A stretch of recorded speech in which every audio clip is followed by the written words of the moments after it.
때는 로저 해적단이 최후의 섬에 도달하여 세상의 진실을 맞이한 이후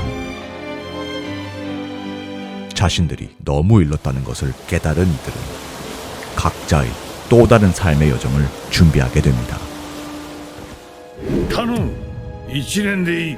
おでんを貸してくれこいつがいればきっと最後の島にたどり着けるふざけるなお前についてきてよかったおでん感謝してんな俺たちだそろそろ戻らなきゃな和の国か俺たちに何か手助けできることはあるかおでん人手が必要ってんなら俺が手貸してやってもいいぜおでんさんバーカ足手まといだお前なんかなあおでんさん俺ならバッチリ役に立つぜレイリー赤太郎バギジロー何とも言うがなんで俺がジローなんだよそんなの気にすんなよありがとうよだが光月の俺たちがやんなきゃなそうか光月かこの旅でいろいろなことが分かったからな和の国がなぜ国を閉ざすのかずっと疑問だったおでん様がいない白ひげの船も出港したんだ 완호국을 무작정 뛰쳐나왔던 오뎅은 白ひげ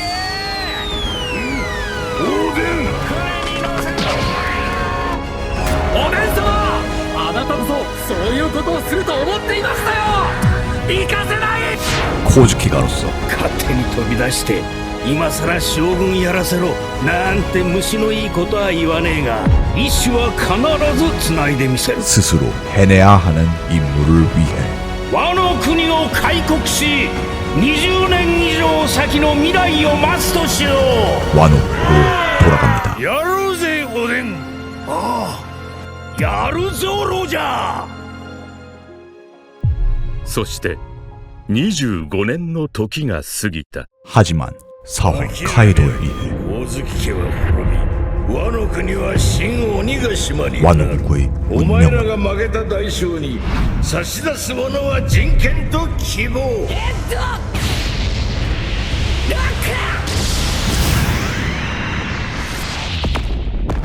이미 코즈키가의 손을 떠나버려 있었죠.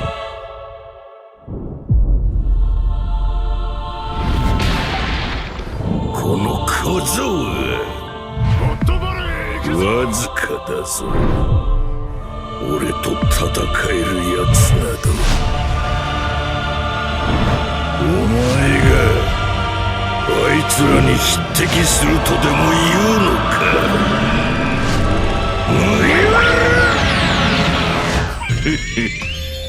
一瞬でも気を抜くなルフィ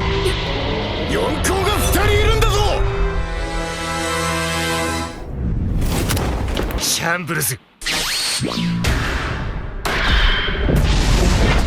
그렇게 완호국의 존폐를 건 전투는 신세계 새로운 주역들의 손에 맡겨진 채 계속됩니다.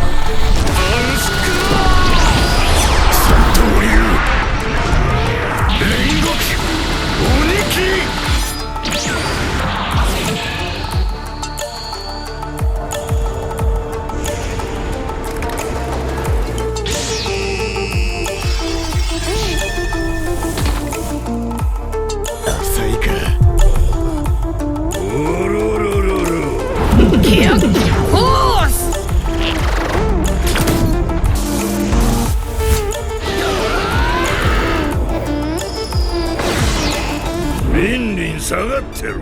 こいつらの力が見たい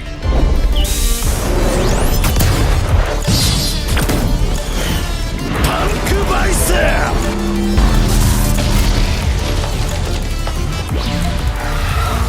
タクト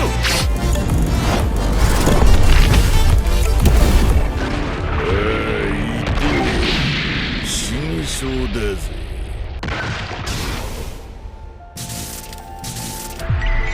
この痛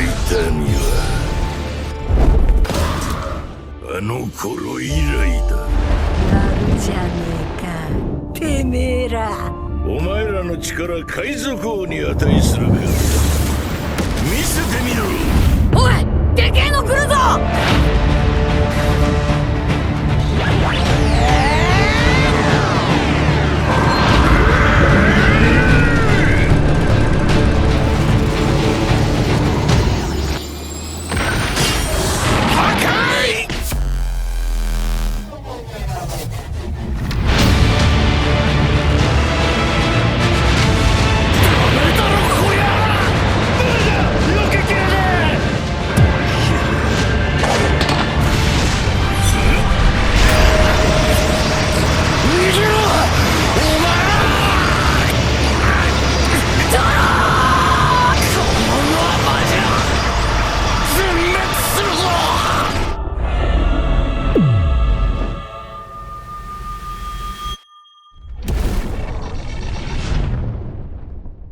하지만 거대 사황의 전례 없는 연대 앞에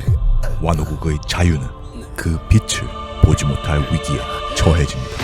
諦めろ。何も変えることはできねえ。この俺がいる限りこの海で自由になんかできやしねえ。お前らが守ろうとしているものも全ては無駄に終わる。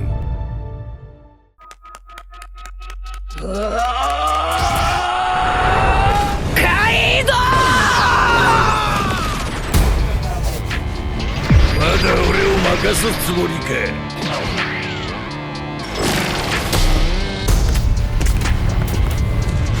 どうして勢いが落ちてきたぞ。雷鳴はっけ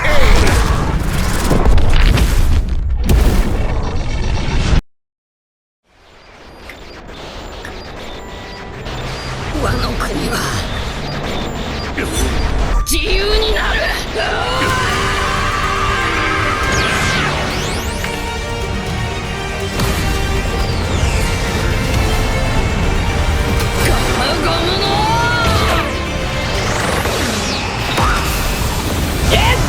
来い。だったら何度でも叩き潰してやる。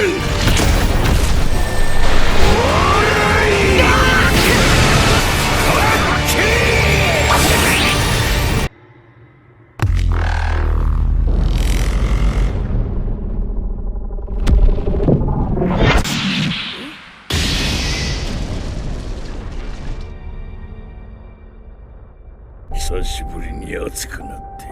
俺はしくじった。お前の首を切って勝利宣言すべきだったんだ。ゴムゴムのなんだってお前もジョイボーイにはなれなかったか。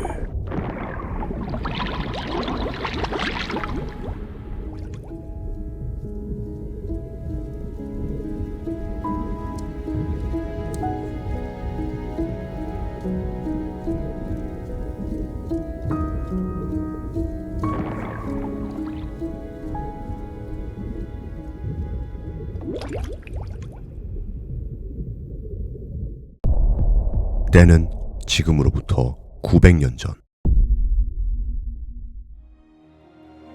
완호국은 본래 개방된 국가로서 교역이 왕성한 나라였습니다.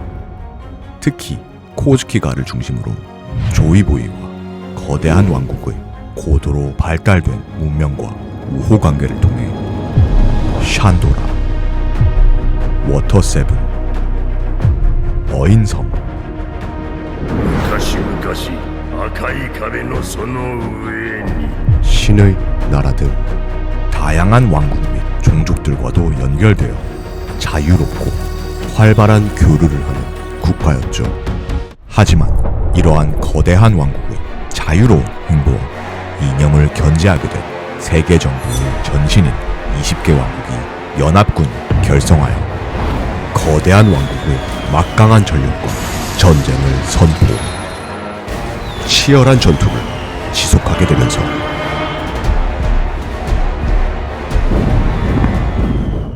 결국 훗날 고대 병기라 불리우는 세계의 형태를 바꾸는 수단까지 사용하기 이른 대전쟁으로 치닫았죠.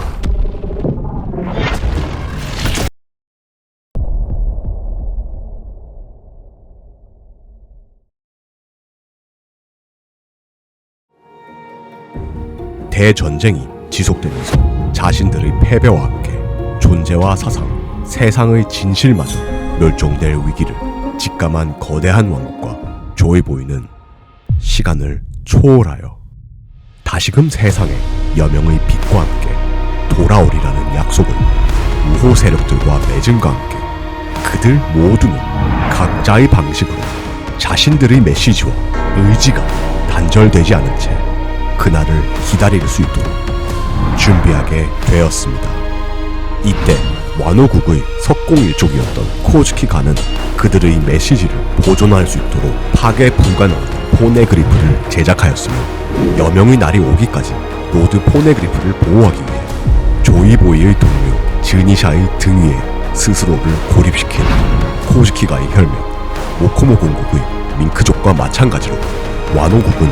조이보이가 미래 세대를 위해 고대 병기를 보존하고자 하였던 뜻을 받들어 그중 하나인 플루톤 그리고 자신들이 보유한 포네그리프를 주변 세력들로부터 지켜내기 위해 코즈키가를 주축으로 그날을 기다리며 세상과의 단절을 각오합니다. 그리고 그 각오로서 세상에 오직 즈니샤만이 명령을 받아 부술 수 있는 거대한 장벽으로 스스로를 둘러싸 쇄국을 하였으며 그 대가로 자신들의 도시를 스스로 빗물에 잠근 채 그 위에 다시 나라를 재건하게 되었습니다. 때문에 와노국에 있어 개국이란 일반적인 의미의 개방을 넘어서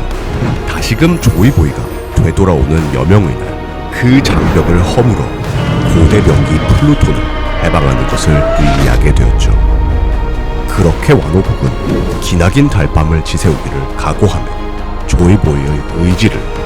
이어나가기 위한 천년의 약속은 시작되었습니다.